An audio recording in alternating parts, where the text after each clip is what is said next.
What would you do if the silverware started rattling before your hands touched the tray? If your reflection in the sneeze guard smiled a split second too early? If a voice at the empty corner table whispered that your shift would end at 2:14, even though the clock swore it was only midnight? Some stories are too strange to be true. But what if the places we trust with our hunger are the places that watch us back, counting every breath, waiting for the moment we stop counting with them? Welcome back to the channel. Tonight, I have something truly haunting for you. A 5-course serving of restaurant horrors told as if you were standing right beside me in the dark, listening to the fryer hiss like a thing that breathes. From a reservation that returns each night to the chair you should never sit in, every story here is a mystery waiting to unfold, and each one leaves a taste you will not forget. From cold walk-ins where doors refuse to open, to chefs who plate dishes that should not exist, to a guest who orders silence and pays in something other than money. These tales build one after another until the lights feel too bright and the room too small. Which story creep you out the most? Let me know in the comments so I know I'm not the only one who heard it. Story 1. The reservation that repeats at 2:14 a.m. The dining room breathes when it is empty. If you have ever closed a restaurant alone, you know what I mean. Vinyl seats exhale when the air kicks on, silverware clinks once by itself, and the clock over the host stand ticks like it is chewing. That night, every chair was flipped onto every table except one. Table 6 sat fully set in the dark, water glass beating, napkin folded into a neat little cathedral. At exactly 2:14, the phone rang. I knew it would, even though the line was unplugged and still my hand moved. I am Evan, night manager, which is a nicer way to say I say yes to shifts no one wants. Corporate rules keep one person on duty until 3. I needed the hours, and I also needed the favor of a boss who did not like my face. So I stayed. I told the day staff to stop telling ghost stories to spook the new guy, and I laughed when a server swore she heard cutlery tap in an empty room. You have to laugh. If you let the stories crawl in, you never go home, and the rent does not pay itself, right? There was a printout waiting near the host stand when I took over that first week.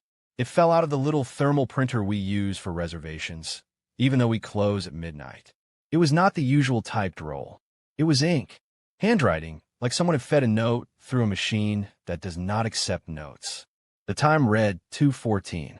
The name was blank. It just said, Table 6, Party of 1. I tore it off, crumpled it, and pretended I did not feel how warm it was, as if it had just been touched. Seed 1 showed itself then. The chair at Table 6 rocked, slow and small, as if a knee had bumped it. The clock over the host stand hiccuped. 2:14 flashed, then stuck for a breath, as if the second hand did not know which way to go. I told myself the air had kicked on. I told myself the printer glitched. I slid the note in my pocket, because pranks deserve evidence. When the phone rang at 2:14, I looked at the unplugged jack and still answered because that is what your hand does when a phone rings in an empty building. The next night, it happened again. The line was disconnected from the wall. I had it looped over the counter so I could see it. The ring crawled under my skin anyway, and the printer coughed a single strip. Table 6, Party of 1. No name. By then I was annoyed more than anything else. I walked over to that table with the pettiest impulse in the world. I wanted to find something to blame. The fork on the napkin was bent like a grin. You do not get a bent fork in this place unless someone makes it. I'm not proud of how quickly I checked under the table. I tried the kitchen radio for noise. Static shuffled its feet across the speakers, and that should have been comfort. It was not. Somewhere in the hiss, a rhythm formed, a whisper that was not a whisper, a shape in the sound that my brain insisted on. 2:14. 2:14. If you have ever tuned a radio between stations and thought you heard your name, you know the itch. It sounded like a voice using my voice, thrown through rain. The cameras stare at every angle of that room. All but one recorded perfectly. The feed aimed at Table 6 kept shimmering, not like a bad cable, more like heat on asphalt. When the clock over the host stand jumped from 2:13 to 2:14 and then breathed, the pixel shimmer folded inward, like a person sitting down in a chair. I leaned closer. The screen showed an outline only when I leaned away, as if it did not want me close. Why would a camera act shy? We keep the swinging door to the kitchen propped when we were scrubbing floors. It creaked once that night with a sound I knew. Someone had nudged it with a hip. When I looked, it was already swinging back and forth slow, not the way it goes when you shove it, but the way it goes after something passes through that you do not want to imagine. There was a smell too. Not bleach, not fryer oil. A sharp, stale cigarette scent, like smoke that had soaked into wood and found a way out. I do not smoke. The last cook who did quit in January. So where did it come from? It is easy to be brave in the light with co-workers yelling orders. At 2 in the morning, courage is a shape your breath takes and then loses. The only other person on nights with me was a cook named Maria. She laughed at everything, even the ticket printer when it spit nonsense. She did not laugh when the radio said 2:14 with my exact cadence. She put the spatula down, picked up her coat, and told me she would replace her paycheck with sleep. She left her apron hanging like a person. The door thumped shut like a heartbeat. The building sighed. The phone started showing an error code on the little screen by the host stand. It flashed no line.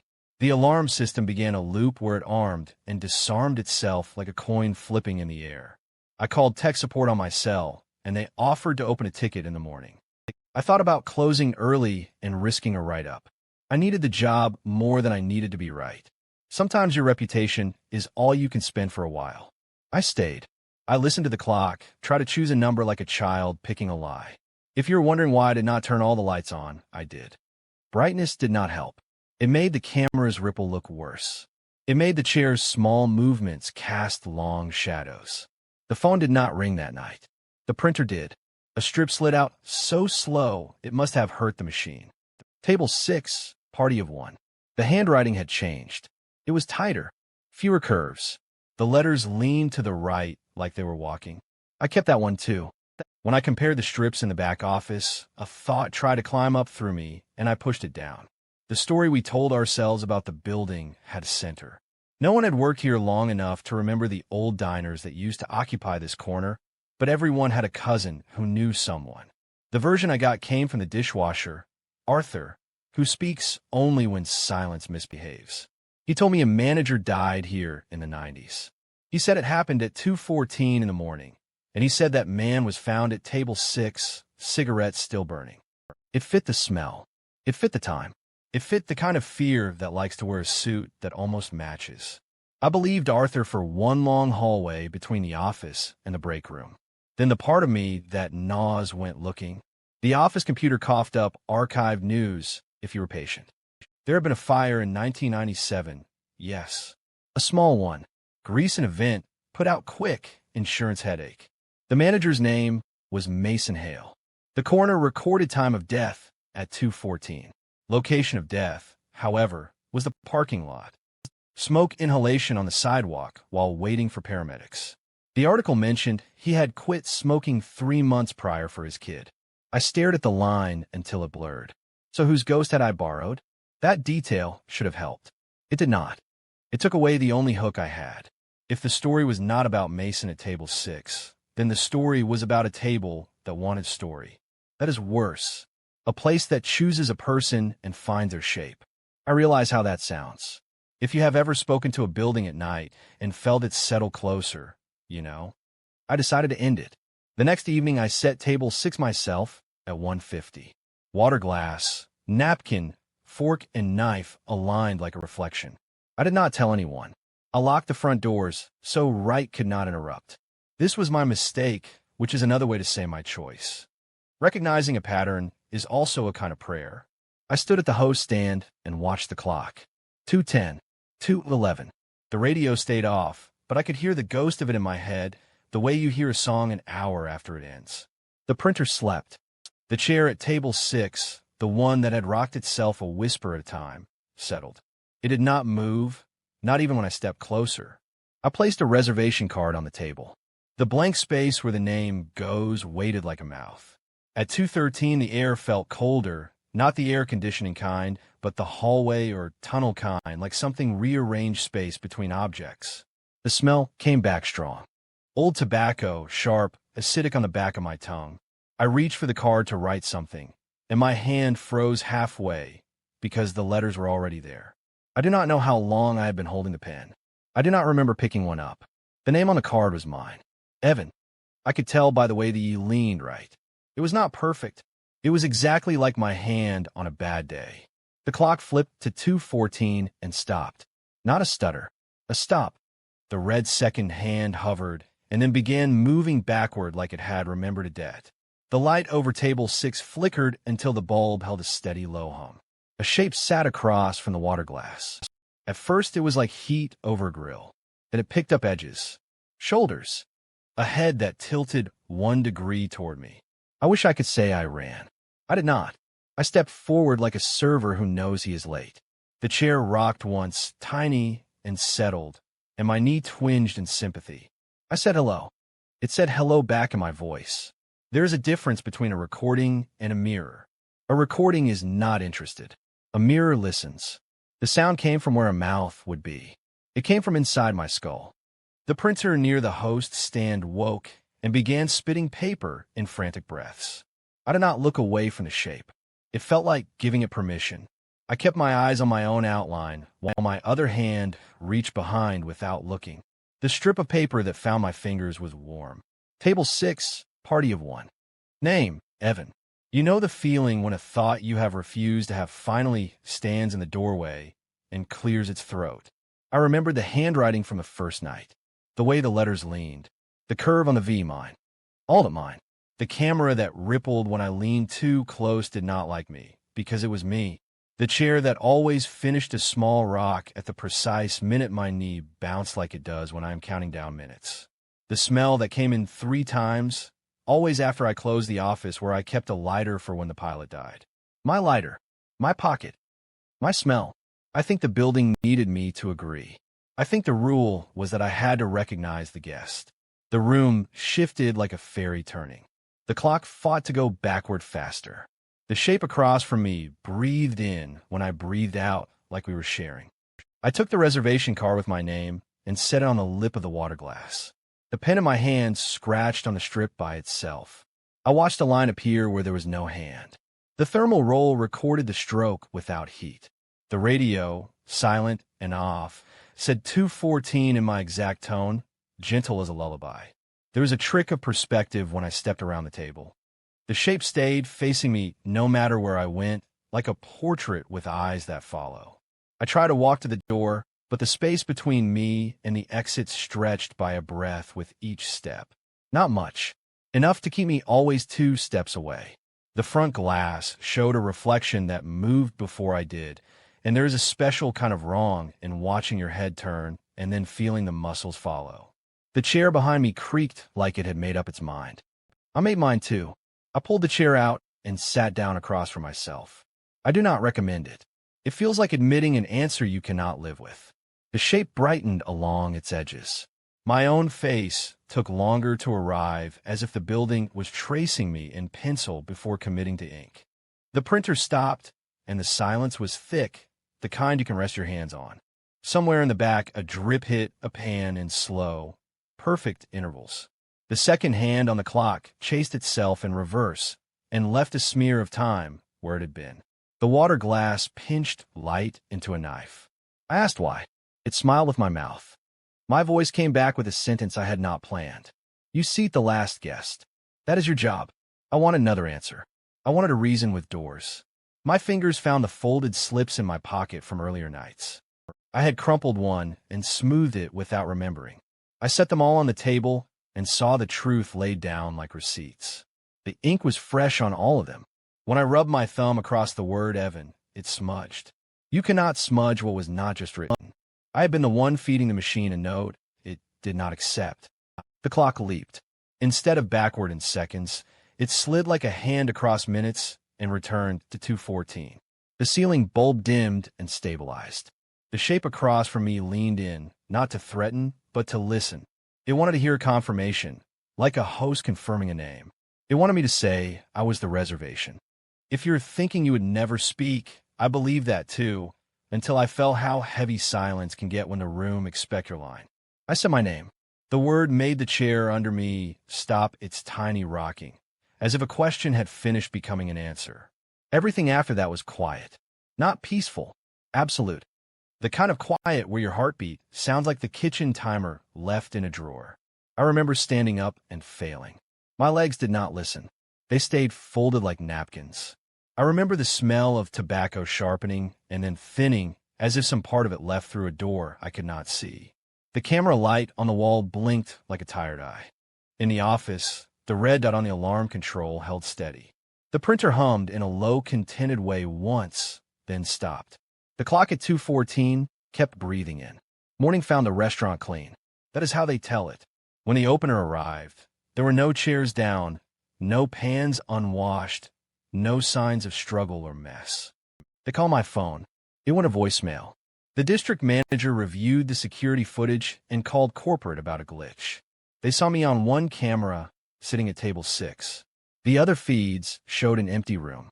He scrubbed back and forth, and in every version, I sat still like a person thinking harder than is good for him. When the clock on the video blinked, the timestamp did not advance.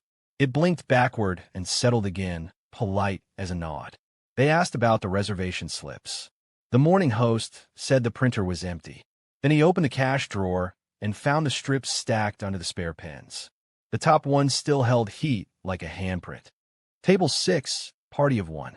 My name had been crossed out in the same tight hand and replaced with another. The name belonged to no one on staff. It belonged to no one in our reservation book. It belonged to you if you were listening with your heart louder than your ears. Maybe you think someone is messing with you. I want you to keep thinking that. There's a rule I did not know until I learned it the wrong way. A place takes the shape of the person who stays late and tells it what is real. If that person proves that time can hold its breath, if that person feeds ink to a machine that eats heat, the place learns a new trick. It learns to expect. It learns to ask. The chair at table 6 still rocks by itself some nights, a little courtesy like someone standing when you approach. The radio sometimes remembers my tone and practices it. The clock over the host stand likes to rehearse 2:14, running up to it and back like a tide. If you ever close alone, and if your printer coughs a single strip with no order, check the handwriting. Turn it over. Check the underside for the indentation of a hesitating hand. If the clock takes a breath when it reaches that number, do not fill in the blank name just to satisfy your curiosity. Curiosity in empty rooms is a kind of signature. I know how it sounds. I know you think you would laugh it off. The first time I laughed too.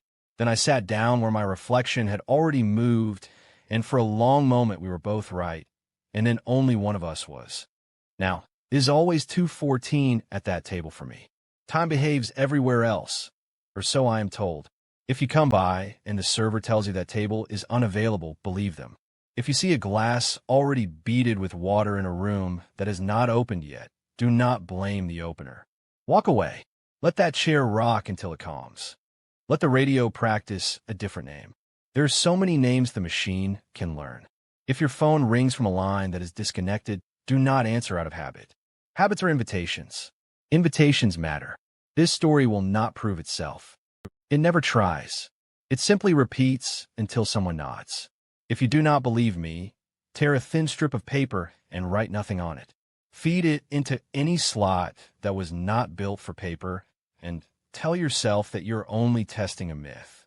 If you wake at 2:14 to the feeling that a chair or room away has settled after someone stood, do not check. Let sleep hold you down until the clock decides again. If a reservation card floats through your dreams with your name, spelled the way only you misspell it sometimes, do not correct it. Do not be useful. I'm still sitting at table 6 somewhere on a screen that likes backward better than forward. It is quieter than I expected. It is not cruel. It is patient. That is worse if you ask me. Patience does not run out. It waits for whoever closes next and carries all the keys. It waits for the manager who thinks superstition is a spice that ruins the dish. It waits for the person who needs the job more than they need to be right. If you're that person, I hope you hear the lesson in time and not the ring. Be careful with quiet rooms. They listen more than you do. Story 2. Please seat yourself, but not there. The neon sign out front buzzed like a trapped horsefly and painted the windows in sickly blue. Inside, the heat rattled through the ceiling vents, but the second booth from the door kept a thin breath of cold on its tabletop. You could draw a circle in the condensation with your fingertip and watch it close over like skin. Everyone was welcome in our diner. That was the rule, but not everyone who sat there seemed to leave, and if you have ever worked a closing shift, you know how a chair can remember a wait too well. My name is Laura. Nights pay an extra $1 an hour, and nursing school does not forgive rent. I'm good at yes. Yes to coffee pots heavier than they look. Yes to lonely people who want to talk. Yes to a manager who thinks the customer is always right and the staff are lucky to be near them. I told myself empathy was a skill, even when it soaked in my shoes and made me slower. You know that voice that says be nice or be nothing. Mine is loud, and the booth was patient. We had a sign that said, please seat yourself. Most folks tried to take the window seats, or the big corner when families drifted in after Little League games. That one booth was just far enough from the door to catch the draft every time someone entered. The heater could be singing, and still your breath would fog there as if the room were choosing you. The tabletop never dried completely. The manager joked that the dishwasher missed it for years. I wiped it every pass and watched water pull back into itself like it remembered to spill you, and I would not. On my first Friday, a man in a gray pea coat came in and asked for that exact booth. He did not look up at me when he said it. His eyes were fixed on the corner where the mirror ran along the wall under a strip of fluorescence. The mirror was a leftover from a remodel that forgot to keep secrets. You can watch people without turning your head there. I tried to steer him toward the window. He said his back hurt by the glass. He said he would not stay long. The please seat yourself sign did not care what I tried. When he sat, the cold climbed up through the vinyl like damp climbing a wall. I set water down and saw the rim bead as if it had been waiting outside. He never touched his glass. He stared into the corner where the mirror showed the room at a slant. I brought him a menu. The pages turned one by one without help, like someone paging through a life and not liking any of it. A trick of the vent, I told myself, but the air did not move anywhere else. His reflection blinked a beat after he did, a tiny delay that made my teeth ache. He ordered nothing. He asked for time. I'm not paid to sell time, but I had extra. The clock above the coffee machine drummed toward 2, and in my head the last bus home tugged at my sleeve. I always caught the 2:05, or I walked 40 minutes in cold that made your knuckles feel like glass. The manager, Gloria, likes to leave by 1:50, so she does not see what the building does after. She waved at me with her keys and said, lock up fine. No comps. Smile. It sounded like permission and a dare. The booth kept breathing. An hour later, the man rose without a word and left money under the salt shaker for a meal I had not rung in. He did not open the door. That is what I remember. He moved toward it, and it opened for him like someone on the other side had a hand on the handle. In the mirror, he was still sitting. By the time I looked back, the booth was empty, and the menu lay open to the breakfast page with a thumbprint in the buttered toast photo. I wiped the condensation and told myself I was tired. Maybe you think I am. The next night a woman took the booth without asking. She was the kind of tired you can see around the eyes, the kind that looks like someone who has worked 3 shifts stacked. I told her that spot was drafty. She smiled the way people who cannot move smile. I brought coffee and a slice of pie on the house, because sometimes being scolded later feels cheaper than being human now.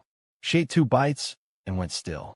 Her hand pressed flat against the formica like she was pushing a thought back into the table.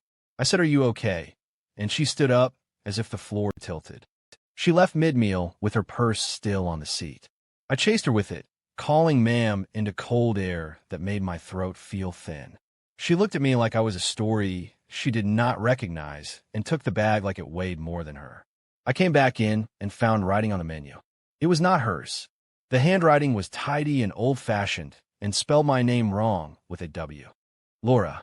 The letters had dragged the ink as if they were written in damp. I snapped the menu shut and pretended I did not see my future on the specials page trying to form. Hector, the grill cook, laughed at me when I told him the booth was the problem. He set 2 burgers sizzling and said the only spirits that haunt this place are barbecue sauce and regret. He is the kind of man who believes in nothing until it turns a corner and shakes his hand. The radio from the prep area coughed. The tuner drifted off the station for a breath, and came back. For the length of that breath, I heard my name said behind me in a voice I have only used when I hate myself. I know how that sounds. I looked at the booth anyway. That was the night my reflection forgot me. I carried coffee to a couple in the corner, said, "You folks doing all right?" and glanced toward the mirror to see if I had remembered my smile. In the glass, I was not behind the couple. I was already sitting in the second booth, hands folded like a student who knows the answer and will not be called on. I turned slowly, the way you turn when a spider is on your shoulder and you're trying to be brave. The booth was empty. My seat in the mirror cleared its throat. When I told Gloria, she made a little face like a lemon had climbed at her tea. She said there is a story about that booth. Years ago, a regular died there, mid-meal, just fell forward into his soup like a joke. She said if I wanted to feel better, I should stop feeling everything anyone tells me. She said customers pick up on that. It makes them think we are a place for their problems. She banned me from talking about the booth with guests. She told me to stop giving away pie. She told me to grow a spine and pick up a rag. I needed the job. I also needed to stop checking the mirror every time the door opened. Empathy and terror make a stupid cocktail. But I still had to mop the floor around that booth. The cold there stuck to the mop strings like the water did not want to leave. The condensation on the tabletop drew its own circle slowly, all by itself, a wet ring that moved without a finger. I waited for someone to come through the door and save me with an order I could fill. It stayed quiet except for the clock trampling minutes toward my bus like an animal too heavy for its legs. Hector lasted one more week. The night he quit, he was plating a chicken fried steak when the menu at the second booth began flipping on its own again. He looked at it and said out loud, "Cut it out," like you do when you want the room to behave. The pages stopped. The heater kicked on and immediately gave up. He put the plate under the heat lamp, shut off the burners, and told me to tell Gloria that the grill was cursed by my big feelings. I do not know why that made me laugh. Maybe because if you do not laugh, the building wins. He stopped showing up after that. I closed alone. The ticking element in my life became a drum roll. Catch your bus or walk after 2 through a neighborhood that counts your footsteps. Serve anyone who walks in and never say no. Smile even when your teeth chatter near that booth. I plan my escapes like a heist. If I kept the coffee fresh and the sugar bins filled, I could make the lockups quicker. The booth had its own plan. It liked patience. It liked last minutes. It liked the exact stretch of time where you think you can still leave if you hurry. When the diner empties, you find out which sound belong to people and which belong to the room. The menus rubbed corners against each other when I was not looking, like mice in paper coats. The mirror made small, settling noises, the kind you hear in a house late when the temperature drops. I tested myself. I sat in that booth for a breath one night, just to show I could. The vinyl felt like a pond skin in winter. The cold bit the back of my thighs, and then got personal. My hands fogged where they rested on the table. The condensation reached for my palms, like it had missed me. I stood up fast, and the sound in the mirror lagged a beat behind. There it was again. The reflection delay, like the glass was not a mirror so much as a very polite witness who needed you to finish before it spoke. When I looked at myself, my other me did not rise. She waited. She looked directly at me and smiled the way I do at customers who refuse to listen. A small, tired smile that says I will say yes because I'm built that way.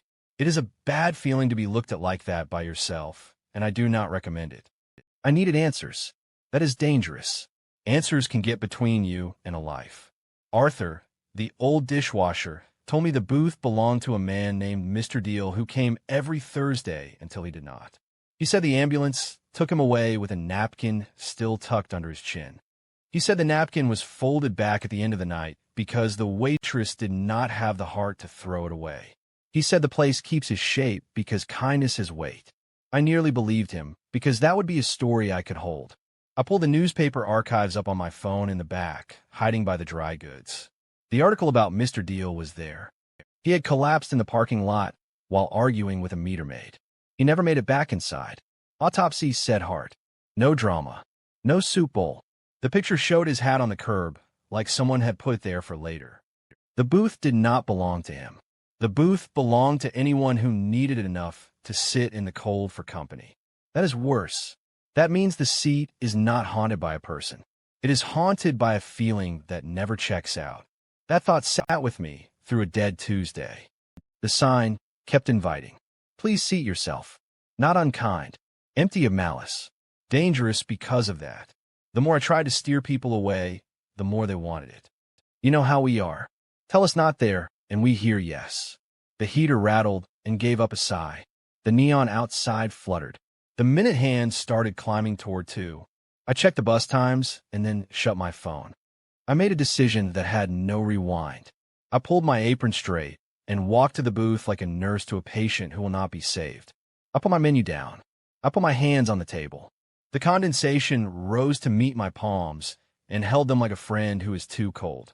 My breath fogged a little, and the air around my head shimmered as if I were underwater. The mirror caught all of it and then slowed the catch like an echo. My reflection sat a fraction ahead of me, then behind, then exactly aligned. I did not know if you felt a room click close around you, door and all, but it sounded like a clock remembering what time really is. I told myself I would sit for 10 seconds and stand. 10 became a minute. The minute became a place. In the mirror, I was not sitting alone. The other me was older by a handful of long nights. She wore my uniform with a grace I do not have yet. She looked at me with a patient hunger I have used on customers who tell me their entire life story while I refill decaf. She opened the menu, and it turned to a page with my name printed under a dish that does not exist. Laura's Special. It listed nothing but the word forever. The condensation on the tabletop pushed a line up my wrists, and the cold made itself at home. I said out loud that I needed to go. The room did not argue. It just did not move. The air vents went quiet. The neon outside held its breath. Somewhere in the back, the pie case hummed with a note I felt in my teeth. The clock above the coffee machine crept toward my bus and stayed. The menu flipped itself to breakfast all day, and a corner tore with a sound like paper caught on a nail. My reflection did not flinch. She smiled in a way that said she knew what day all the buses ran and did not mind missing any of them. You might think the booth wanted my fear. It did not. Fear is loud and burns fast. It wanted something gentler, something you can sit with and drink slowly. It wanted a promise. It wanted to be the place I returned to when the world told me no, until my body learned to match the seat, until the vinyl creased with my shape and the mirror did not need to delay to keep up with me. I felt it in the way the cold held me without hurting. I felt it in the way my name was misspelled and still felt correct. It wanted my yes for keeps. A sensible person would have stood. I am sensible. I also believed I could out-nice a curse. I have made worse bets. I told the booth that I would trade one truth for my shift. I would say a thing I hide if it let me go. The other me nodded, like a manager approving a comp. I said I am afraid I will wait tables forever and never be good enough at anything else. I said I am afraid that no one will ever love me enough to pull me out of a chair I choose. It hurt and also felt like water on a burn. That was my choice, and it trapped me where I sat. The mirror leaned forward. The other me said you are already doing it and you are good at it, and the words were not comfort. They sounded like a forecast. The menu pages began turning with small, careful moves until they landed at a blank page. My name wrote itself there in the tidy hand that wrongs me. Laura. The pencil impression pressed deep enough to leave dents on the page below. The condensation crawled up to my fingertips and nested there. The booth did not take my breath. It took my time away from me and set on the table like a tip you cannot spend. There was an immediate consequence. When I stood, finally, it was not because I decided. It was because the neon outside flickered 3 times and made the mirror blink. The booth let me up the way a cat lets you move your hand after it decides you're finished. I walked to the counter, and the bell over the door chimed by itself. My bus had left without me 20 minutes ago. The room went back to normal, by which I mean it remembered its noises and pretended not to know me. I locked up with a hand that felt damp long after it was dry. There was a delayed echo. In the morning, when the opener turned over the cushions to deep clean, my name tag was pressed flat under the vinyl of that booth, face up like a flower between pages. I had not lost it. I had not taken it off. The pin was closed. Gloria snapped a photo and posted it in the staff group with a caption about keeping track of your things. I watched the comments stack up like plates and did not say a word, because I know how a room behaves when you tell your secrets. It becomes your only safe place, and that is not safety. Now, when new guests come in and read the sign, I hear myself say, "Please seat yourself," but not there. I say it with a smile like a joke, which is the only way to tell a serious truth in a place like ours.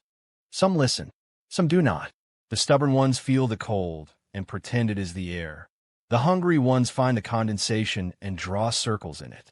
The loneliest ones flip the menu and find the page with no food and try to figure out why their name almost fits there. You can feel when a seat chooses a person if you listen. If you think this is melodrama, good. Keep thinking that. Walk past the second booth if you ever visit. Sit by the window and let the sun come up on your eggs. Leave a good tip and a little warmth. I will pour coffee and ask about your night and mean it. The mirror will do its polite delay and catch up slowly. Somewhere behind us, the booth will breathe in and wait for a colder morning and a softer person and a yes that lasts. Empathy is a skill. It is also a door. Doors can be habits, and habits in empty places are promises someone else might collect. I still work nights. Nursing school waits in little stacks of flashcards that smell like diner and hope. On quiet hours, I feel the clock limber up for the next person who will sit a minute too long. Sometimes the menus whisper together in their rack, and I pretend it is the vent. Sometimes the ice in the tea bin chatters, and I pretend it is the heater. Sometimes my reflection in the mirror looks at me like a future that cannot wait. When that happens, I smile at her until she looks away. She always does. For now. Now we move to the next tale. Story 3. The walk-in that locks from the inside. The walk-in always knew when someone was inside, and it never forgot. You could feel it in the hinges before your hand even touched the handle, like the metal had a pulse it was hiding. When I swung the door open, the breath of the freezer rolled out and sat on my skin like a command. The bulb overhead buzzed pale and lonely. The air grabbed my lungs like a glove. I told myself it was just a machine doing its job, but the door creaked behind me in a way that sounded almost pleased, didn't it? I am Dedic. Line cook. Doubles when they need me. I can dice an onion blind and have, more than once, because nobody loves prep at 6 in the morning. Most weeks it's enough to keep the rent at arm's length and send something to my mom, who calls every Tuesday with a voice that tries to sound strong. When you're saving someone from far away, every hour is a small prayer. I learned to shrug the rules, cut corners, make time. The freezer didn't care how fast I moved. It only cared that I went in and that I came back. At first it was minor. The handle is a big brush piece of steel meant for hands in a hurry. It clicks open, clicks shut. The latch is a simple mechanical thing, the kind you can't lock by accident. Everyone says that. Everyone knows that. Still, one night, I stepped in for cilantro and the door eased until it met the frame with a soft kiss like a secret, and then it settled farther, just a breath, and the seal took. The sound was small and intimate like a sigh.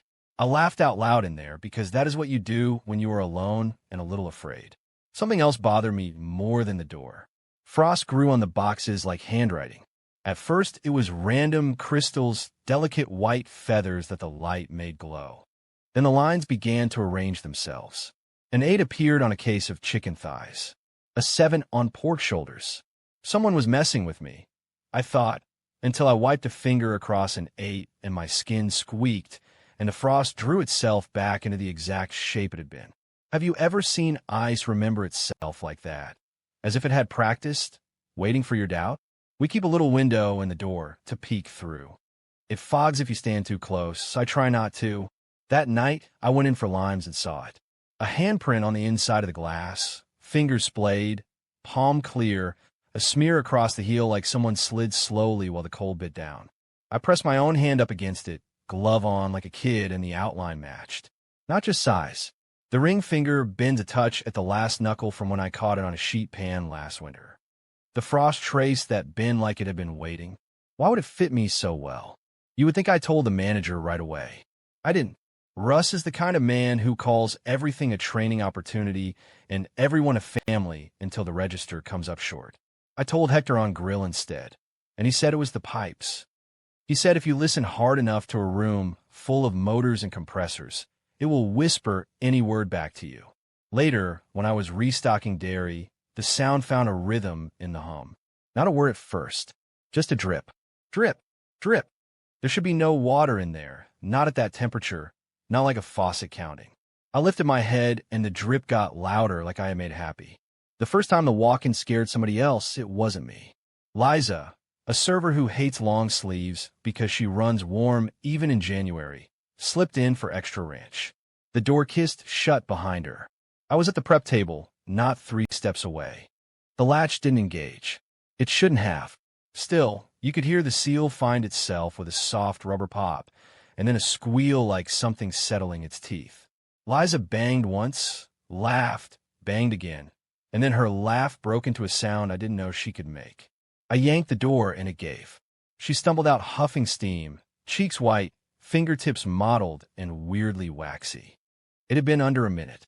We checked her pulse like we knew what we were doing. The tips of her fingers looked kissed by snow. She left early, angry and shaking, and texted us a picture at midnight of gloves on her hands while she slept. The next day she quit, saying the vibe was off. I tried to be annoyed, but that isn't the truth.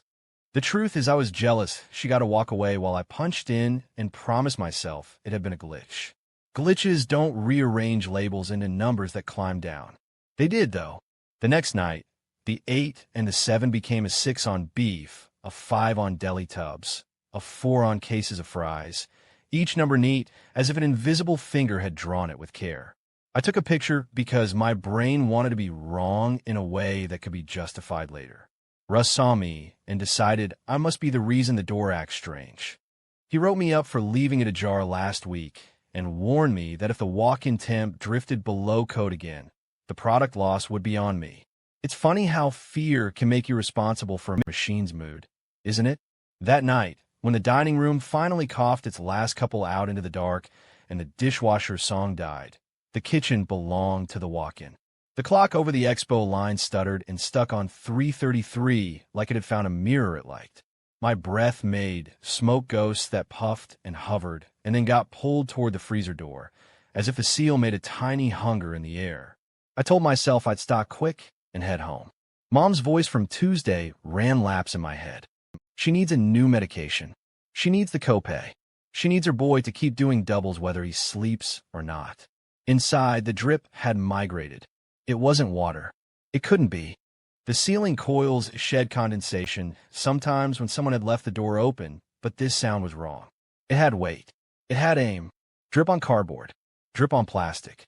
Drip on the back of my neck when I tilted my head up without thinking. The drop that hit me was clear and cold, but when it splashed on the box at my elbow, it smeared pink like it had learned a color on the way down. Rust, I told myself. Old coils. It smelled metallic and off, like pennies in your mouth. Why did the taste climb into the room, though? I started keeping a flashlight in my apron.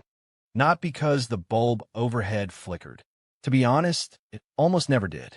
Machines that want you there keep the light steady. The torch was for me, to stab at corners and prove that a corner is all that there is. That night, with the 4 etched perfectly into crinkle-cut potatoes, I clicked the beam across the inside of the door. The handprint had multiplied. 5 prints now, different sizes. One small enough to belong to a kid, which we do not employ and never will.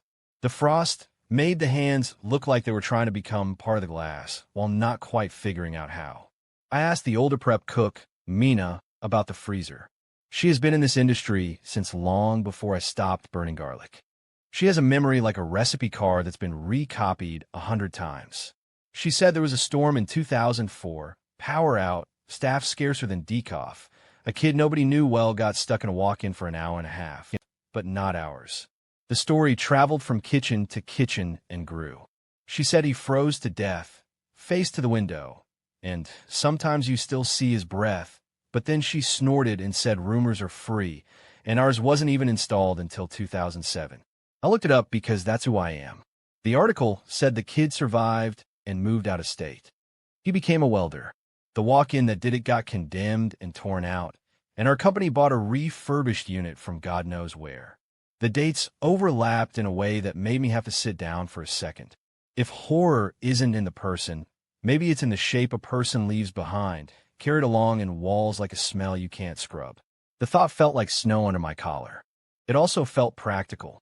You can't fire a room, right? When the countdown hit 3, I was the only one still on the clock. Russ had left with a wave and a joke about "don't die," which he thought was charming.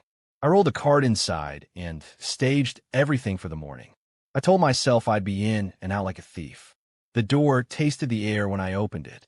That's how it felt, like a tongue of cold sniffing at my plans. I set the flashlight on the nearest shelf, and it rolled pins and needles across the steel, stopping with the lens pointed at the thermometer on the back wall. It read -14. We set it at 0. We always set it at 0. I blinked until the number meant nothing. I should have called maintenance right then. I should have put on my jacket and pretended to smoke outside until the sun bullied the kitchen into being a place again. Instead, I said out loud, "All right, the way you do when you are about to pick a fight with your own bad idea." I stepped inside, and because I'm not an idiot, I placed a rubber wedge between door and frame. The wedge gripped the tile. I watched it grip. I watched the door learn about the wedge. I felt the seal sniff around it like a dog learning a new shape. The handle shifted against my palm like a handshake with a stranger you don't trust yet. It took the wedge, not with force, with patience. The door eased breath by breath, the rubber side, the angle changed, and the wedge slid along a wetkin line someone had missed. By the time I registered cleverness, the seal had found its hunger and taken it. The kiss happened, that soft, satisfied sound. I pressed my palm flat to the inside of the window where the handprints had gathered, and the glass burned cold. I expected it, which didn't help. The latch engaged from the inside with a noise I have never heard it make. A small click like a camera shutter. My own reflection, blurred by frost, lifted a hand too slow to be me. When you are trapped, sound gets weird. Voices shrink. Motors grow teeth. The drip became conversation. Not words yet, just syllables trying on my name to see if it fit. Dea, Lick, Derek. In the hum, the 3 on the boxes trembled and sweated around the edges. The flashlight beam jittered with my breath and made all the white look alive. I told myself I'd count to 10 and then bang. I got to 6, and the meat labels in the far corner glittered with fresh frost like a whisper had just passed over them. A new shape formed. 2, neat as a chalkboard. Whose hand does ice copy when it writes numbers like that? I banged. Of course I did. The door answered with the polite, unmoved feedback of a machine that is all day. No one else was in the building. We turned the music off after midnight because the dining room doesn't like to be mistaken for a party. I tried my phone. It had a signal until it didn't. Numbers froze on the screen the way the clock had 3:33, as if time and battery were in on something together. If you have ever watched a percentage become a superstition, you know the taste in your mouth when it hits. I pounded again, and my breath painted my knuckles white. The whispers found their line. They arrived speaking my voice, pretending to be brave, not because it needed to fool me, but because I'm the easiest person to imitate. It's a trick of empty rooms. You talk to yourself, and the room says it back, just slower. "Don't be stupid," it said, which I have said to myself since I was a kid with a pocket knife and a bad plan. "You've got this," it said, which I tell Mom every Tuesday, even when I don't. The tone was perfect and wrong, like a recording of my best mood played during my worst. I used a flashlight to carve out a little circle of safety. The beam made the frost glitter. It also made the handprints pop, so many now they overlapped like fish scales. The small one sat at the edge of the glass like a question. Not creepy exactly. Curious. My glove touched it, and the cold set its teeth into the fabric like a dog that wants to keep the game forever. I pulled back and left a thread of lint stuck to the print. The thread froze fast, a hair-thin flag. This is the part where a better man stops talking to his fear. I asked it what it wanted. "Company," my voice said from the coils. "Inventory," it said from the racks. "Order," it said from the labels. The numbers on the boxes pulsed, and the last of them smoothed into a 1, the curve perfect. I stared at that shape until my eyes watered, and then froze the tears back into themselves. The drip above me changed speed. Drip, drip, drip. A metronome finding a song it likes. The flashlight stuttered because my hands shook. I imagined my mother's hands wrapped around a mug, her knuckles pale, telling me she was fine. In here the room said it back like a promise. Fine, fine, fine. But it meant something different, didn't it? The one on the box shifted into a 0. Nothing dramatic. No trumpet of frost. It just decided it had always been that shape, and my brain let it. The thermometer's needle pushed itself half a notch lower without a hand touching it. The pane of glass in the door exhaled one long, low sound the way ice does when it thinks it is alone. My breath made a cloud that did not move with me. It floated in place, then drifted toward the wall, then pressed itself into the metal like a slow ghost. How many breaths have rooms kept for themselves because the breathers were too scared to look? I don't know if what happened next was physics or memory or something that has no patience for either. The boxes along the back wall sighed inward, as if someone had pressed all their centers at once. Frost crawled up in little rivers from the floor to the shelves. I felt the cold choose places on my body. Not everywhere. It touched the scars first, like it could read. The nick on my ring finger. The line along my forearm where a pan slipped last year. The ache in my knee from when I slipped delivering to the patio. The cold wrote itself there and settled in. Gentle, as someone claiming a seat you saved for them.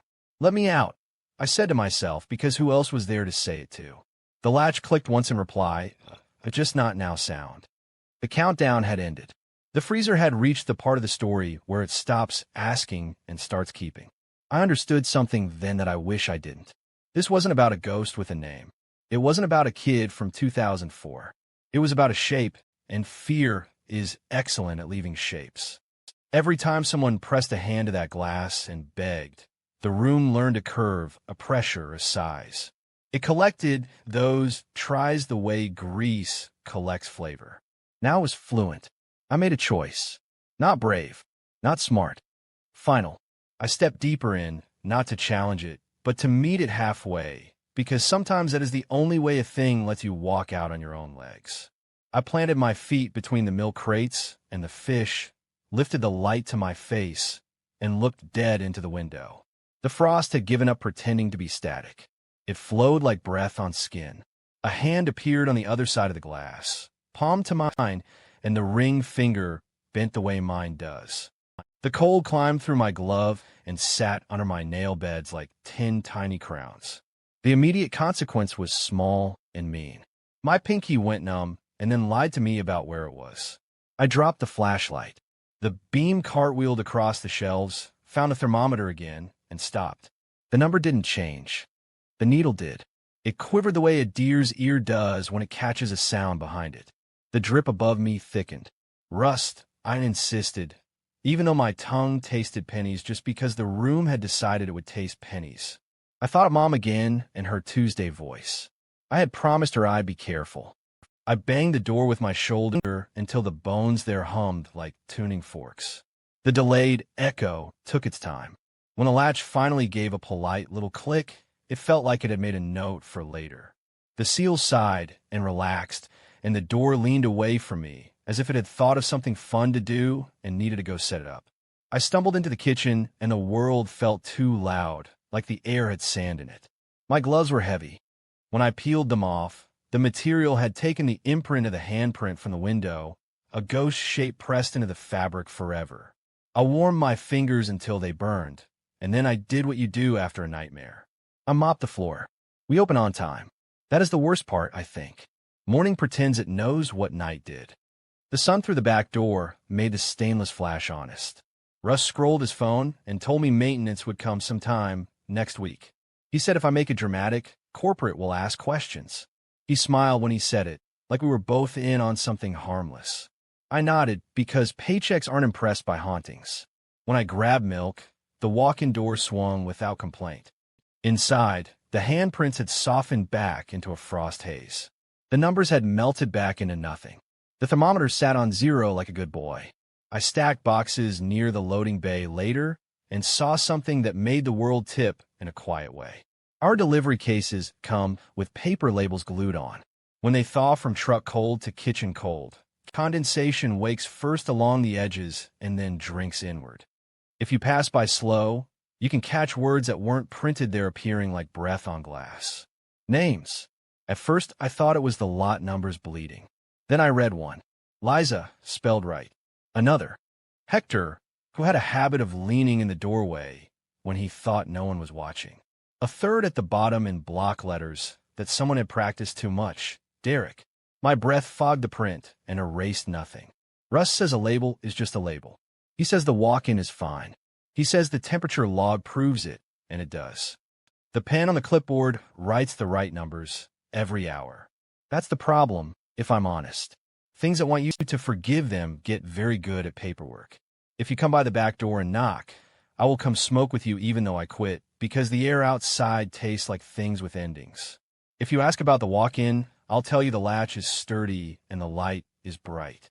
I won't tell you about the way the door's voice makes you feel small enough to keep. I still go inside. You have to.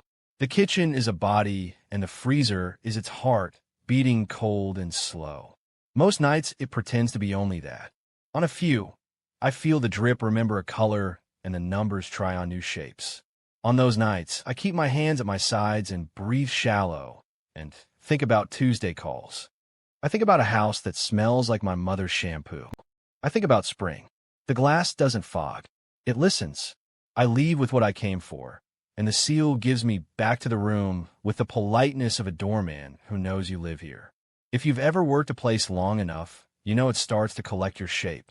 The mat by the grill knows my stance. The drawer with the dull knives slides smoother when I touch it. The walk-in is like that, multiplied. Every fear pressed into it has become a path. I was wrong to think there was a single ghost. The ghost is a map made of all our bad nights. It is the memory of people who banged and whispered and waited, written in cold on steel. It does not hate us. It does not love us. It wants company and order. It wants you to count down with it and be professional about it. If you ever find yourself alone in the kitchen at 3 in the morning and the freezer door sighs like a living thing, wedge it with something loud.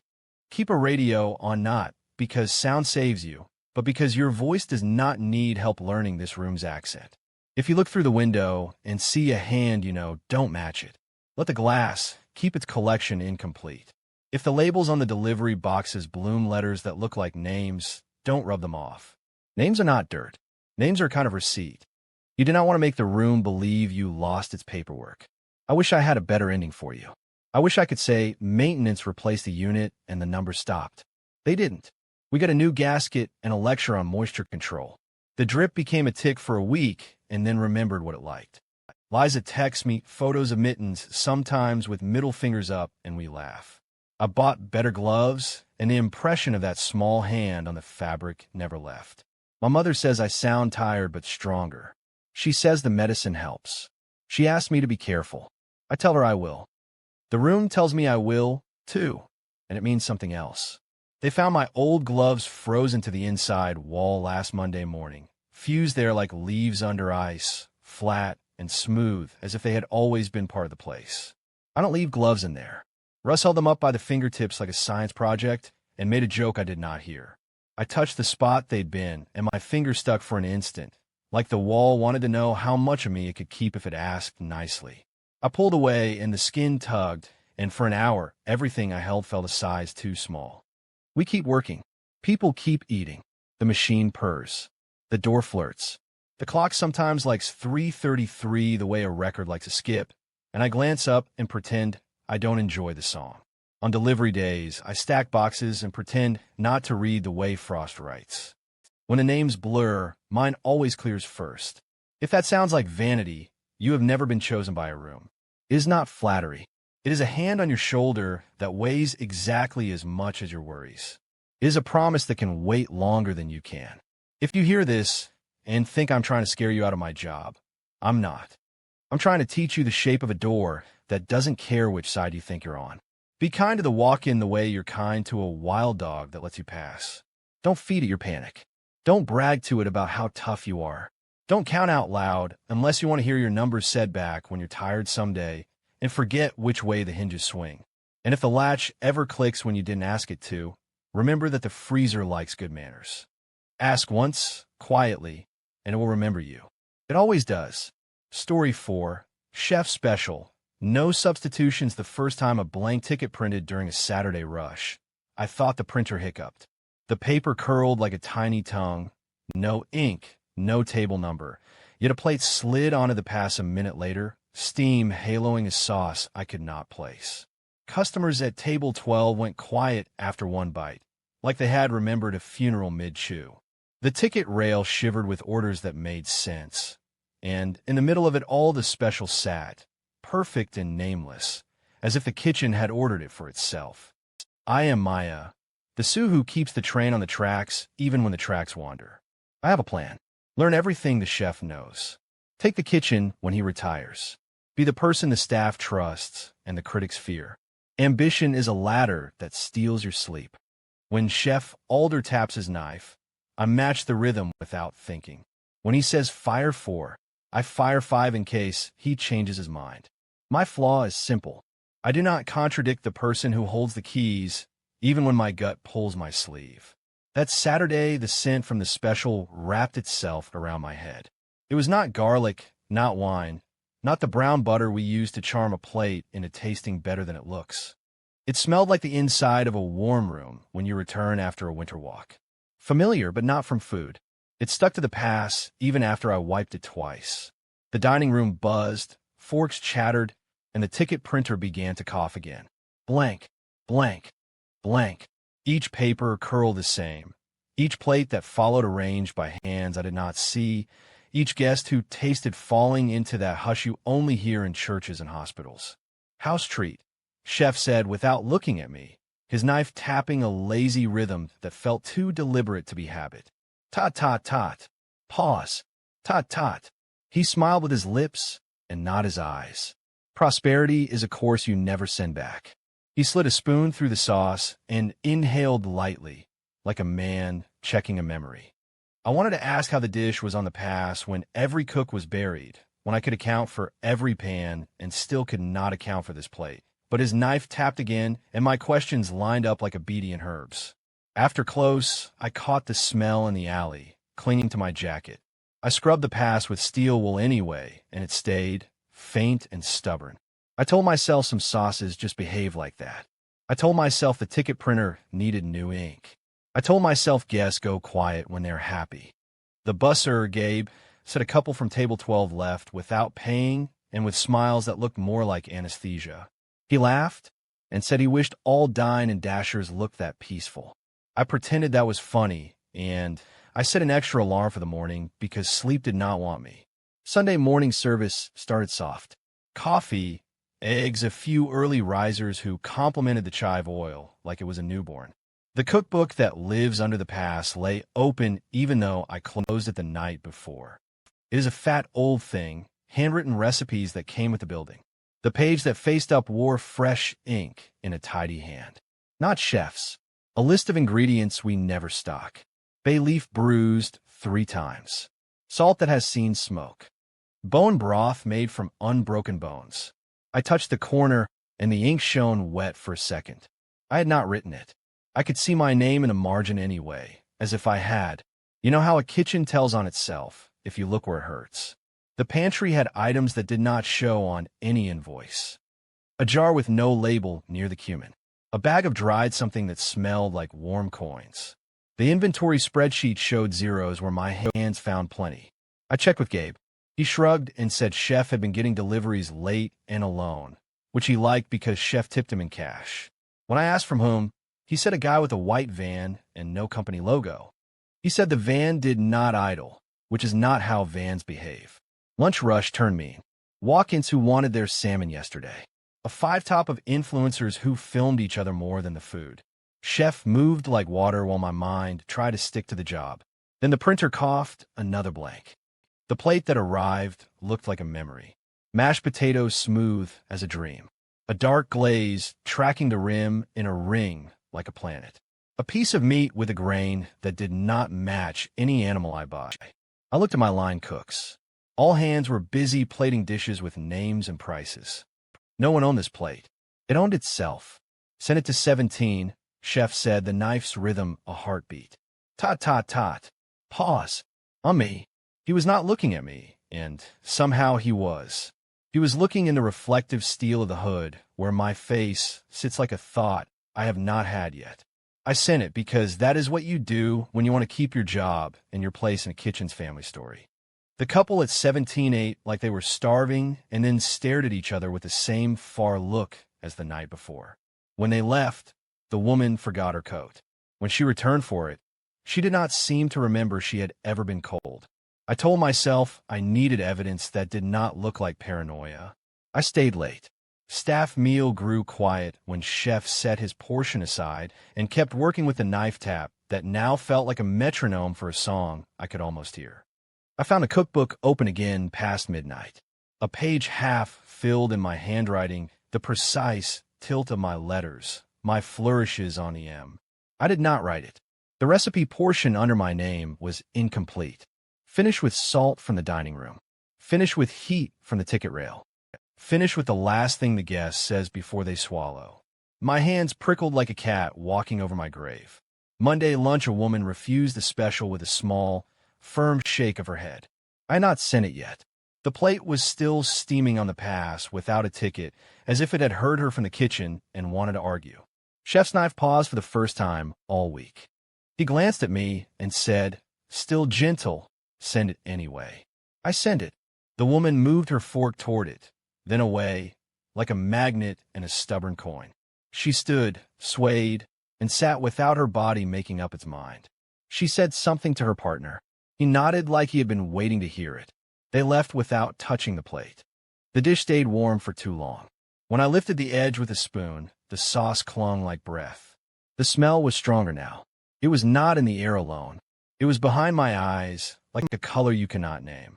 I felt the line cooks step a fraction farther away from the pass without moving their feet.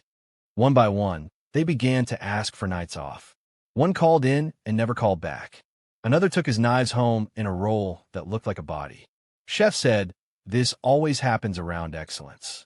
I said nothing because the knife tapping resumed and the rhythm did not want my talk. I tried to break the loop with logic. I pulled the invoices for 3 months and traced the deliveries back. The company that supplied our beef had changed its logo twice. The non-perishables came from a warehouse that changed addresses without forwarding.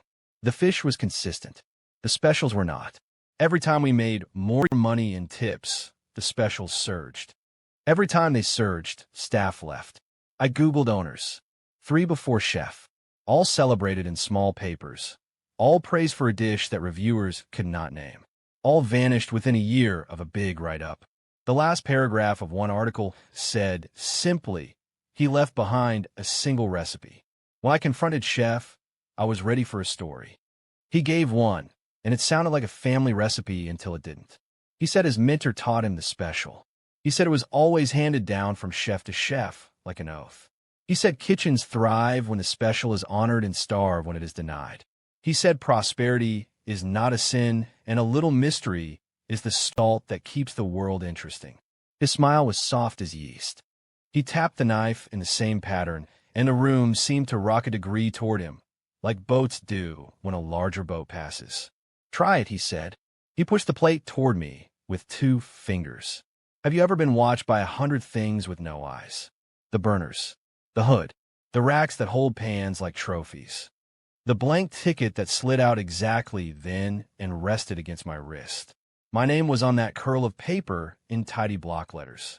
Not printed, written in ink that reflected the lamp in one wet bead. I laughed because my body needed a human noise. He laughed too, kinder than he has ever been. "You want the kitchen," he said. "The kitchen wants you back." I made a choice and I cannot take it back. I said yes. I said it lightly to make it smaller. I said it slowly so it would sound like a joke. I said I would cook tonight's special under his eye and learn this prosperity like you learn the weight of a cleaver. The moment the word left my mouth, the knife, rhythm, moved from the board into my hand.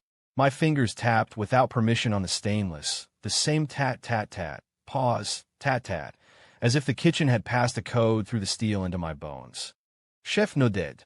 The flames under the sauté pans leaned in like listeners. Things changed then in ways that would sound silly if you have never heard a room decide to be more than a room. The walls sweated a soft steam that smelled like the sauce, as if the paint exhaled.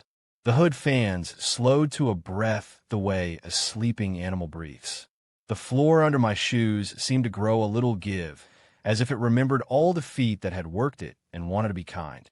The cookbook wrote my name at the bottom of a new page in that same steady hand. The pen was a stub with no ink. The line appeared anyway. He showed me the steps like a prayer said in a kitchen's private language. Bruise the bay leaf 3 times. Salt that has seen smoke, which turned out to be the core stuff we keep for steaks warm in a pan until it reached that hot pine smell of summer grills. Bone broth from unbroken bones, which I understood only when he set a jar on the counter that felt heavier than it looked, like it had a story inside. I asked where it came from, and his eyes slid to the hood where my reflection stood half a second behind. From a building, he said, and the way he said building made me think of teeth. I cooked. My hands moved the way they do during a crush when you do not so much think as remember. Yet there was another layer, a rhythm under the rhythm. The knife tapped itself in my hand, soft and insistent. Like a metronome, I could not stop. The sauce found its own thickness. I turned to grab butter and found a pat waiting on the board that had not been there a breath before. A bundle of herbs tied with twine sat by the stove, dew fresh, though I had not cut them. Ingredients appeared according to the book's list, and the list filled as my eyes moved down the page, as if my reading wrote it. You're waiting for a body in the walk-in, I know. There wasn't one. That is not how this place eats. When the plate was done, Chef did not send it to a guest. He raised the cloche and let the sauce steam into the vents above the pass. The fans breathed it in like incense. The metal of the hood clicked the way metal does when it meets heat it enjoys. The tiles behind the stove drank the scent and held it. The kitchen settled like a belly after a good meal. In the dining room, a couple laughed in the same second, as if someone had told the same joke into both their ears. What about the customers? I asked, because you were supposed to serve people, not walls. Chef smiled again, and this time his teeth looked too small for his mouth, or my eyes played a trick to keep me from understanding. They pay, he said. They leave lighter. The room leaves heavier. We stay alive. He let the knife tap the board, and the pattern made the ticket printer wake and cough a blank that smelled like steam. The book under my hand finished my name on the page with a flourish I use only when I sign something that is mine. He told me about the chefs before him, but he told it like a small legend. He said they all found their own version of the special and taught it to the walls. He said a kitchen that is fed is a kitchen that protects its own. He said prosperity is a relationship. When I told him I had read about their disappearances, he laughed softly and said every chef disappears, first into the work, then into the building's memory, and mine would be a good memory. He slid the jar of broth back toward me. It felt heavier. It felt like my own name inside glass. The special came easier the second time, which scared me more than the first. The knife knew when to tap. The salt knew when to shine. The sauce reduced and did not burn even when I forgot it for a breath. It was as if the kitchen was guiding me by the elbows, mothering me into competence I had not earned. I sent 2 plates to the pass, and Chef opened the vents to feed. The dining room softened. The checks rang like bells. The staff smiled the way tired people smile when they think the end will be kind. There was an immediate consequence. When I washed my hands, the water smelled like the sauce. The scent did not leave my skin when I used lemon. It clung on my wrists like a bracelet that would not unclasp. The delayed echo arrived when I checked my phone locker and found a photograph that did not exist yesterday, tucked under the tray where we keep spare hair ties. It showed Chef at this same pass years ago, different jacket, same knife. The book in the corner held a page with a name in my exact handwriting. Not Maya. Another Sue who looks like me if you squint. We closed with the quiet of people who know they will dream of their work and cannot help it. Chef stayed to clean a station that did not need cleaning. He ran a towel over the knife, and the blade sang softly, metal on cloth, like a lullaby for people who live on line checks and adrenaline. Tomorrow you handle the special alone, he said, and he said it like a gift. He hung his jacket on the hook closest to mine. He moved slower than usual, like each step was a decision. When he left by the back door, the lights did not change. Morning came, and the station where chef stand was empty. No yakit, no naif, no witty note. The hook held a dent where the wait used to live. Staff trickled in and asked without asking. I said he was out. I said I had it. The kitchen accepted this with a small tilt of the ear, that same boat movement I had felt the night before. The cookbook lay open with today's date written in a hand that matched neither mine nor his. The title read Chef's Special, and under it, in unmistakable script that leaned like my letters lean, my full name signed the bottom. The printer coughed. A blank slip slid out and stopped against my palm. The paper was warm. It smelled like that room you enter in winter, the one that loves you. I lifted the cloche, and the steam from the first plate reached up to the hood like prayer, smoke finding a god in metal. I looked across the pass, and the dining room looked back the way a field looks back at a farmer. I wanted someone to stop me. I wanted someone to say no substitutions and mean me. The knife on my board tapped the rhythm without my hand, a drum I now understood. The kitchen had its mouth open. If you have ever worked a line, you know there's a second heartbeat that arrives when the first orders hit. It lives in the hands. It lives in the mouths of hot pans. It lived in me now, and if you have ever wanted something so badly that you ignored its teeth, you know this feeling. I plated and fed the vents and watched the room fill with a piece that did not belong to food. Prosperity settled in the tip jar like a tide. The walls held the smell the way a person holds a secret. The book wrote, and I read, and my name at the bottom was a line I could not unsign. If you're listening and thinking you would choose different, I hope you do. If you come to my kitchen and I send something you did not order, ask me to take it back. If my knife taps a rhythm that makes your tongue throb, excuse yourself and step outside and breathe air that has never met a hood fan. If the room smells like a memory you cannot place, do not lean into it. Call it a trick and keep your hunger. I will smile and say of course, and my smile will be honest until it isn't. I still tell myself I can stop any night I choose. I can plate only what prints with ink and send nothing to the vents and watch the dining room go back to noisy hunger. I picture it and the knife taps, gentle as rain on a tin roof, and I know the room is listening. It remembers each chef like a recipe. It remembers me. The smell clings to my jacket no matter where I hang it. The staff says business has never been better. The book waits for my hand even when I hide the pens. Prosperity is a course you do not send back. Now it is the last story for tonight. Story 5. The man who ordered silence when he came in. The whole room forgot how to breathe. You know that tiny pause right before glass slips and breaks, that almost sound the air makes like it is waiting to see who you will be. That filled the diner from the gum-stained welcome mat to the chrome around the pie case. The jukebox sang 3 notes of a Motown song, and then held the last one like a dying light. The man in the dark coat did not take off his gloves. He did not look at the menu.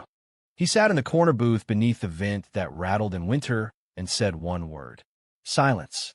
The word came out whole and landed everywhere at once. I am Jordan. I work late because my card is not. The transmission hates me, and I need every shift to keep it from deciding I'm a pedestrian for good. Nights are easy money when the neon is kind and the coffee stays strong. I am good with people, too curious for my own good, the kind of server who asks one question too many and then smiles like it was 2. You would think the manager would like that. He likes numbers more. He calls me a talker and puts me at the tables that tip on conversation. That night, my best skill became something the room wanted to cancel. He did not order food or drink. He placed his hands on the table, fingers flat on the formica, and stared at the jukebox like a surgeon listening to a heart he did not plan to fix. The second he looked, the motor shuddered and the song went quiet without the machine turning off. The light in the song selection window still glowed. The track number still blinked. The melody stayed inside, like it had remembered a debt and refused to come out. The clock over the pass got louder instead, a wooden tick, the kind that gets in your head and turns minute hands into hammers. There was a cold I knew and a cold I did not. The usual draft slipped in whenever the door swung. This was different. It breathed out of the vent over his booth, steady, focused, as if someone had turned a valve more open only above his head. Customers shifted in their seats like they felt a thought on their backs. A family stopped laughing and looked at their plates as if the food had embarrassed them. The couple near the window leaned closer to each other and whispered until the whisper seemed to take effort. The man in the coat watched the room the way the room watches ovens. I approached with a smile that earns me 50 cents extra from folks who think they invented generosity. I asked if I could start him with water or coffee, and he looked up slowly, very politely, and said the word again, softer, and silence. The sound did not come from his mouth alone. It arrived from a napkin holder, from the sugar caddy, from the chrome edge of the table. It did not echo so much as appear. My order pad scratched by itself, pen moving without my hand as if the habit of writing caught the word before I could. While I looked down, the page read silence in a tidy, unfamiliar script. I thought about making a joke. People who come in alone at midnight usually want privacy, and sometimes humor opens a door without offense. My manager, Frank, saw me pause and lifted one eyebrow like a warning label. He believes compliance is cheap and customers are expensive to lose. I said, of course, and the man nodded one time, approval without warmth, like a teacher who awards you partial credit for standing upright. I left him there with his word folded neatly between us, and told myself I would check on him when the first coffee refill needed rescuing. The sugar packets on his table began to rearrange themselves when I pretended to wipe down the counter. You know how packs slide if someone tips the holder too far and gravity chooses the order. This was not that. They crawled into a careful line, blue, white, pink, brown, as if a small hand was guiding them. Then they made shapes, a diagonal, a chevron, something that almost spelled a letter and then changed its mind. I caught the shape of an L, maybe. I blinked, and it was a crooked line again. The music tried to start a new song and quit. A man from the night shift at the tire plant waved me over. He's a regular who calls me kid, even though I am not. He pointed at his mouth and said, I cannot hear myself. His voice moved like it was underwater, and then he flinched because he could hear it again only when he turned away from the corner booth. He spun in his seat like he was doing a trick. Toward the man in the coat, his words vanished mid-word. Away from him, they arrived like puppies. He left money on the counter and fled with his coffee to go, leaving his change and a question. I brought water because I did not know what else to bring. The glass made no sound when it touched the table. It should have clinked. It should have given me something to hold on to. The man smiled the way people do when they get exactly what they asked for, and what they asked for is ugly.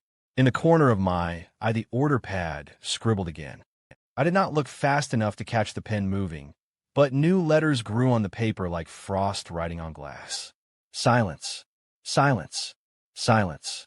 My handwriting appeared beneath in a lighter gray memory, as if the pad knew what I would say if I were allowed. Staff started peeling away early. Hector from Grill said the quiet made him dizzy. Grief does that, and so does cold, and so does the beer he drinks after shift. He punched out and put his hands in his pockets and said, text me if you need something, and did not finish the sentence. Frank called the phone company because the landline gave up a dial tone around one. The technician on the recording told him to try unplugging and plugging back in, and then the voice cut off mid-step. Frank swore, and the sound hung in the air like a string cut on both ends. I was left with the man and the vent and a room that had started holding its breath between ticks. You know the pulse in your ear when you lay on it wrong. That soft ocean that reminds you your head is a shell. Mine was loud. My own voice began to stutter even when I stepped away from the booth. Not with nerves, but like a wire somewhere had frayed. Hey folks, I would say, and I would hear hey and never hear folks, as if an invisible thumb pressed down on the second word. People smiled like I had told a joke they wished they had heard. I asked Sal, our oldest cook, about the quiet guest. He has a story for every bad feeling a place ever had. He said when he worked a roadside diner in the 80s, a man who ordered nothing came in before a tornado. Everyone felt the air flatten around their ears like a hand. He said when he was a busboy in a fancier place, someone like that sat down before a robbery, and after the cash was gone, the thieves stepped out into police lights as if the silence had convinced them they were invisible. He said certain people carry weather and trouble ahead of them like a coat, and they visit long enough to be remembered. I waited for storm. I waited for sirens. I watched the parking lot for men in masks. Nothing arrived except the second hand on the clock punching holes in the night. The silence got heavier instead of louder. It sat on my shoulders like the expression my mother wears when she reads the bill. I asked myself if this was a prank. I asked myself if someone had hidden a speaker in the ceiling that turned sound into cold. I asked myself too many questions and noticed the sugar packets had made 4 letters while I was thinking. Elle, vous. The E crooked like a hand that had been still too long. I walked to the booth without meaning to, legs going where habit takes them, a server's autopilot when someone has been sitting too long. The man's coat absorbed the light and gave nothing back. I asked against every instinct and paycheck in me, what do you want? My voice did not carry.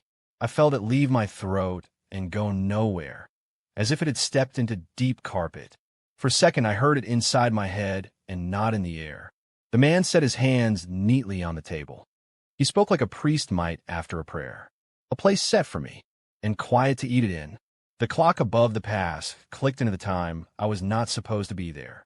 2:30. The minute I usually mop like I mean it and count my tips and count the breaths to the parking lot. I set the table. Knife, fork, napkin, glass, plate. My hands moved because service is a train and even ghosts prefer a timetable. It felt like setting a place for someone you love who never calls before dinner. The candle on the condiment caddy lit itself with a wick that had not been there. The flame made no noise, and I stared at it until I realized fire always sounds like something, and now it did not. When I returned to the counter, the plate was full of nothing and still looked plated. Do you know what I mean? The empty had weight. The steam had shape. The fork left a path through nothingness as if it had dipped into a custard. The man ate with a concentration I have only seen in people who have planned their hunger all day. He lifted the fork to his mouth, and a negative space entered his head. The jukebox hummed to itself without committing. The clock hesitated for a heartbeat between ticks, maybe to listen. I tried to speak again, and the silence swallowed the first half of my name. It did not stop sound as much as erase it. The edges of words fell to the floor like dust you could not sweep. The order pad wrote furiously in a hand that looked like mine when I am tired. It wrote the questions I meant to ask and then crossed them out with a soft gray line that did not fully erase them. What are you? Where did you come from? Why me? The pen wrote an answer in the tidy script that had appeared earlier. You invited me by asking. Thank you. Frank attempted to break the tension with money. He comped the table. Nobody wanted to leave, because leaving meant walking through that corner where sound got thin. He tried to call the owner and heard only the first word of his own apology. He shook the phone like a child shakes a gift that rattles. He looked at me and, "Mime the universal, are you okay?" I nodded, and the man in the booth smiled, which is when the vent above him exhaled a long breath of frost that did not disperse. It went sideways, like it had a direction other than down. You have probably been thinking that I should have asked him to leave. You would have been very polite about it, or you would have lost your temper like a hero in a movie. I wish you could have tried. Every time I thought the sentence, "please go," it stuck to my teeth like peanut butter and would not enter the air. The sugar packets finished the word they had been climbing toward. Leave. The L had shifted half an inch to line up with the others, which is a small mercy because the neatness made my heart feel like it belonged again. The man did not look at the packets, and the packets did not look at me. There is a difference between quiet and silence. Quiet is rest. Silence is appetite. The longer he ate, the more the second kind filled the diner. It swallowed the squeak of the mop wheels and the crack of ice in a glass and the way people cough when they are pretending not to be scared. I felt it peel sounds out of me I did not know were part of me. The scrape of my thumbnail against my palm. The whisper fabric makes when your sleeve rubs your wrist. The thought I was about to have. I tried to think louder, and the effort sat on my tongue like a coin. There was a point where the silence learned my shape. I felt it the way you feel someone walk into your shadow at noon. The man finished his not meal and set the fork down on the empty plate. The plate did not clink. He folded the napkin into a triangle precise enough to make my grandmother proud. He lifted his face, and every sound in the room leaned toward it. Please, I said or tried to. The order pad wrote the word, and then smeared it with the side of an invisible hand. My voice arrived nowhere. The sugar packets traveled back into the holder like a reverse waterfall. The immediate cost was small and mean. When I took a step, my foot made no sound against the tile. The absence threw off my balance the way a missing stair does. I reached for the counter and touched the edge, and the slap of skin on metal did not happen. For a second, I could not tell if I was actually holding anything. The delayed echo arrived in my head like a memory I had not owned. A quiet version of myself counting tips said the number I would have ended with if I'd stayed to count. Then it faded before it turned into paper. The man stood. The room lifted with him like a sheet. He did not put on his coat because he had never taken it off. He did not leave money because he had never asked for anything to register cells. He looked at the vent as if to thank it, and the frost above him sighed and retreated by a hair. He looked at me, and here is the worst part. It felt kind, not kind of like a favor, kind of like a teacher letting you rest after a test you failed. He walked to the door. The bell above it opened its mouth and made no sound, and the hinged glass swung as if it liked him. After he left, sound returned the way sensation returns to a leg you have slept on wrong. Painful, and then worse because your brain keeps testing it. The jukebox caught its note and sprinted through the chorus as if apologizing. The clock over the pass cleared its throat. Frank said my name and arrived in the air like a promise you're not sure you can keep. I folded my apron without thinking and placed it on the corner booth's table while I looked for my phone. I did not realize what I had done until I saw my name tag shining in the candle's afterglow. The morning came like it always does. Pretending darkness is a game I had been playing along with. The diner looked normal. The jukebox hummed a low, friendly sound and then stopped, but only because nobody had fed it quarters yet. Frank unlocked the office and grunted at the numbers on last night's receipts, pleased at the math because it never tells him what it costs. Sal brewed coffee and told a new line cook about the time a customer tried to pay with car wash tokens. The vent over the corner booth breathed room temperature air as if it forgot it had lungs. They found my apron on the table, folded neatly.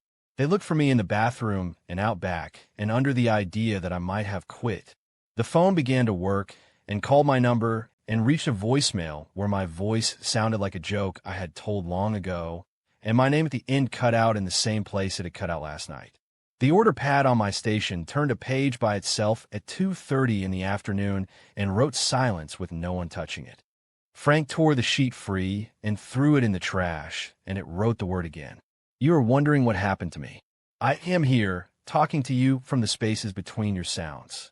If you have ever walked into a room and forgotten why, you know where I live now.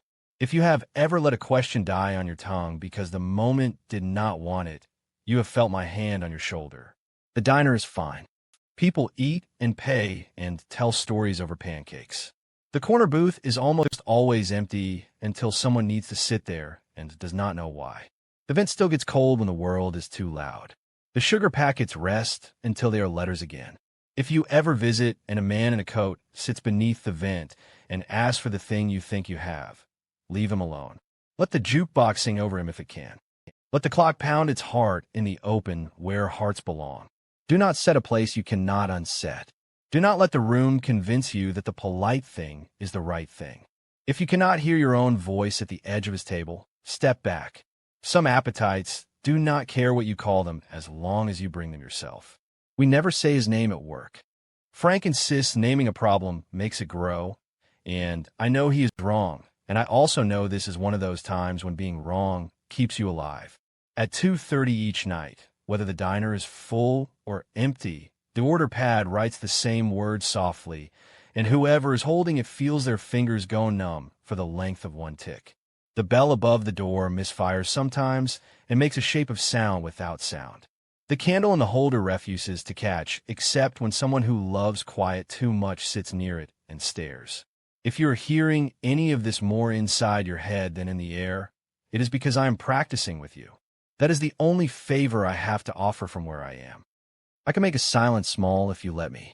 I can put sound back into a word you were about to swallow if you breathe and say it anyway. If you do not want my help, sit in that booth one night and set a place for someone who will not touch a menu. You'll understand everything by the time the sugar spells what it always spells. I hope you stand up instead. And that closes tonight's shift. 5 stories from restaurants that never really close, places that serve more than food when the lights dim. Maybe you've worked a night like this.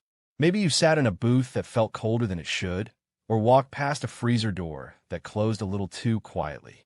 If any of these stories kept you listening, don't forget to leave a like, share it with someone who dares to close up alone, and subscribe so you don't miss the next night of Voices in the Dark.